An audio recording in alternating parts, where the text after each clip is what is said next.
Muri yeZimbabwe kusangana kwatikuita zvekare pano paHatirare 263. Kana uri mutsva paHatirare 263 uri munyowani, uri kunonoka, dai wangofarira kubaya pakanzi subscribe wotena on the notification bell mahara kusubscribe ende zvinobatsira kuti iwe uwane zviri kuitika munyika yedu yeZimbabwe.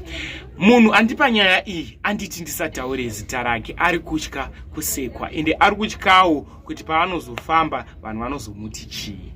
Murume wanyora nyaya yake achiti anga ane mukadzi wake wanga akaroora akabvisa mari yakakwana ende mugari wekumasvingo murume uyu. After aita izvi zvimukadzi wake aita zvekunohodha kunze kuBotswana achinotengesa, achihodha odzoka kumasvingo achitengesa. Shasha iyi pesa paitika nyaya iyi zviri kunzi mukadzi uyu anga ndori neboyfriend.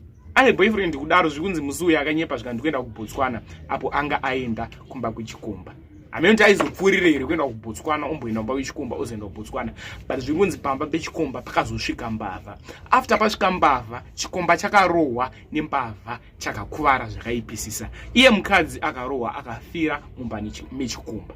Ndo mubudiro kuita nyaya iyi ende ndo zvakaitika. Tinokumbura kutaura zvatofuka comment section. Saka murume uyu ari kuda advice kubva kwamuri muri yeZimbabwe kuti mukadzi uyu ochemerwa pamba pangu here, ovigwa kumusha kwedu here, kuti ovigwa kumba kwechikomba. Ende inini handisi kuchema, handisi kurwadziwa nekuti aindiitira zvinhu zvakashata ndichiti ari kuita zvinhu zvakanaka. Zvese ndakabvisa ndodhimanda here pfuma yangu kumba kwemukadzi uyu kuti ndipei pfuma yangu nekuti aifambidzana neumwe murume aita gumbo panzi gumbo mumba.